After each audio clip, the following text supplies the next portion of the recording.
Welcome dear rockets. आज हम देखने वाले हैं clue a love thriller. Movie की शुरुआत में हमें एक आदमी को दिखाया जाता है जो देर रात पुलिस स्टेशन में अपनी गाड़ी की चोरी होने की कंप्लेंट लिखवाने के लिए आया है, लेकिन कांस्टेबल उससे कहता है कि सुबह आना, अभी बहुत रात हो चुकी है। वो आदमी कहता है, सर मैंने वो गाड़ी अपनी मेहनत की कमाई से खरीदी थी, सुबह तक तो पता भी नहीं वो मिलेगी भी या नहीं। कांस्टेबल को ये सुनकर गुस्सा आता है और वो धक्का देकर उसको जाने के लिए कहता है। इसी बीच वो आदमी गिर पड़ता है। तभी वहां पर एंट्री होती है सर्कल इंस्पेक्टर प्रकाश की, जो कि उस आदमी को उठाता है और उससे पूरी बात पूछता है। फिर पता लगते ही वो कांस्टेबल को डांट लगाता है कि पुलिस एक पब्लिक सर्वेंट है जिन्हें पब्लिक की सेवा के लिए हमेशा तैयार रहना चाहिए। ये सब सुनाने के बाद वो कांस्टेबल से कहता है कि इनकी कंप्लेंट लिखो और उस एरिया के सीसीटीवी फुटेजेस छान मारो जहां इनकी गाड़ी चोरी हुई थी, समझे। आगे प्रकाश उस आदमी से कहता है कि आप चिंता मत कीजिए, हम कुछ ही घंटों में चोर का पता लगा लेंगे। इसके तुरंत बाद एक रोहित नाम का बंदा प्रकाश के पास आता है। वो कहता है कि कुछ लोगों ने मेरी बीवी पवित्रा को किडनैप कर लिया है। हम लोग घर की तरफ जा रहे थे,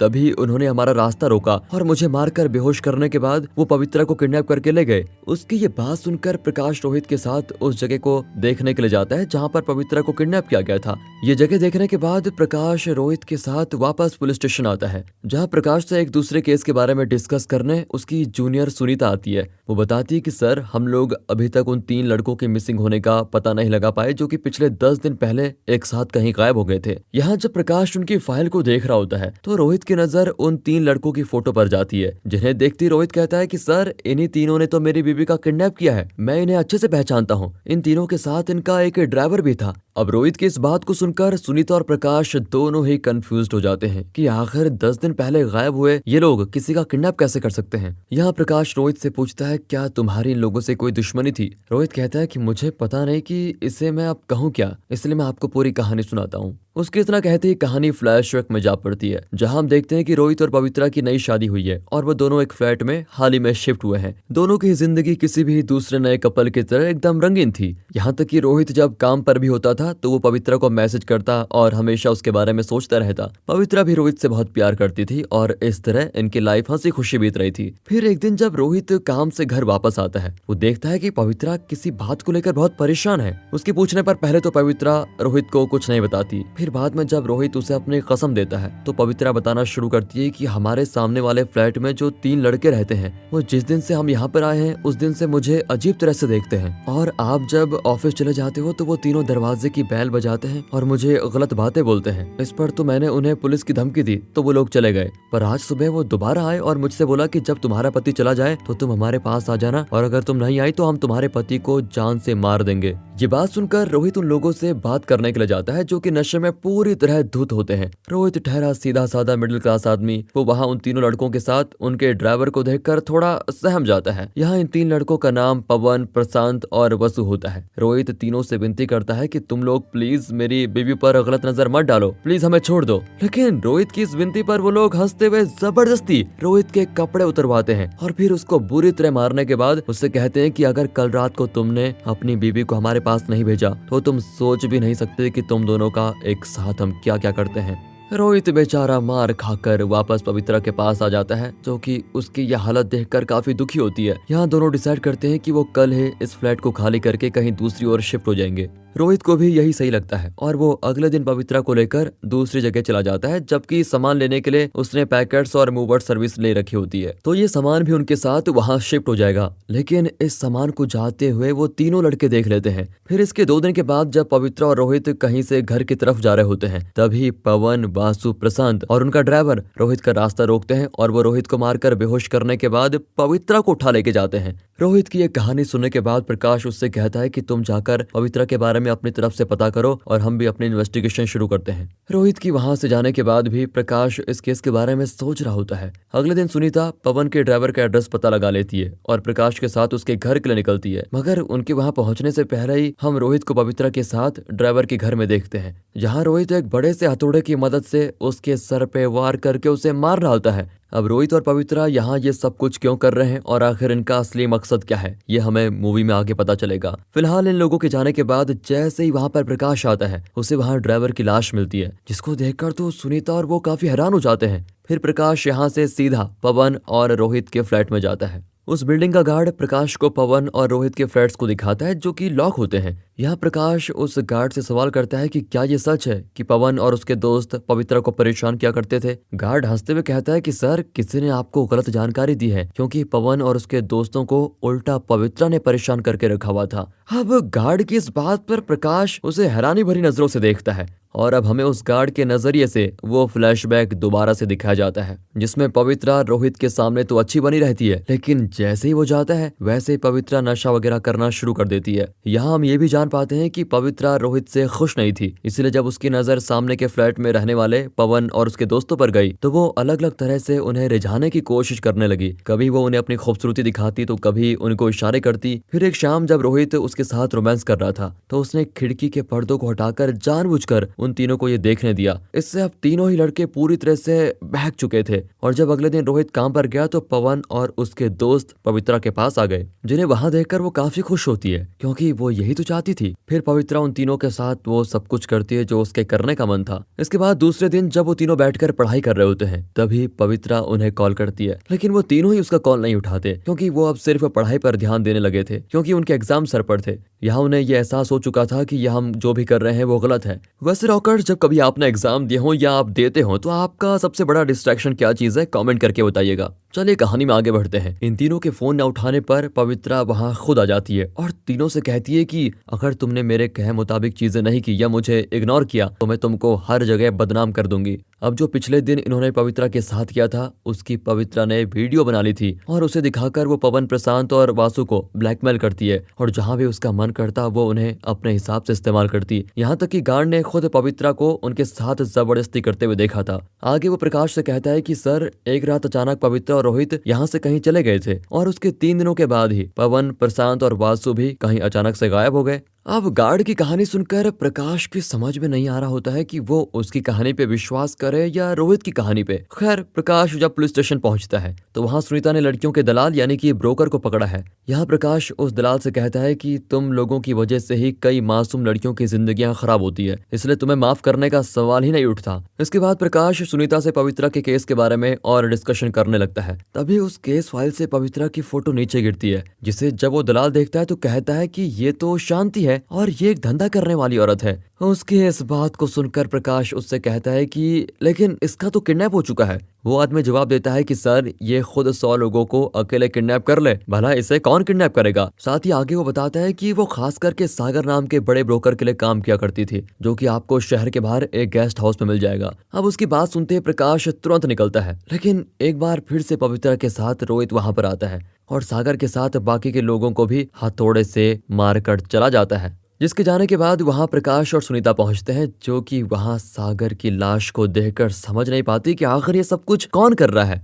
इसके कुछ दिन के बाद प्रकाश एक और खून के बारे में पता लगाता है, जिससे भी रोहित नहीं मारा है। इस आदमी का नाम डेविड है और इसकी लाश को देखकर प्रकाश पूरी तरह बौखला जाता है। फिर रात के समय हम रोहित को पवित्रा के साथ देखते हैं। यहाँ रोहित पवित्रा से पूछता है, क्या तुम इसके लिए तैयार हो? जवाब में वो हाँ कहती है और रोहित उसके मुंह को ढकने के लिए एक कपड़ा देता है। दरअसल रोहित ने यहाँ पवित्रा को इसलिए छोड़ा होता है क्योंकि इसी रास्ते प्रकाश यहाँ आने वाला है और रोहित का अगला शिकार वही है, जिसे पवित्रा को किसी भी तरह रोहित की बताई जगह पर लेकर आना है ताकि रोहित प्रकाश का भी शिकार कर ले। यहाँ होता बिल्कुल ऐसा ही है। प्रकाश वहां से गुजरते हुए पवित्रा को देखकर गाड़ी रोकता है। अब क्योंकि उसने अपना चेहरा कवर करके रखा है तो वो उसको पहचान नहीं पाता और उससे पूछता है कि आप यहाँ अकेले कहाँ जा रही हैं? पवित्रा बोलती है कि सर, मैं जिस कैब से आ रही थी वो रास्ते में खराब हो गई और यहाँ दूसरी कैब मिलना मुश्किल है, इसलिए मैं अपने घर की तरफ पैदल ही जा रही थी, लेकिन मुझे बहुत डर लग रहा है, तो क्या आप मुझे मेरे घर तक छोड़ सकते हैं? वो थोड़ी दूर पर है। प्रकाश भी मान जाता है और उसे बिठाकर जाने लगता है।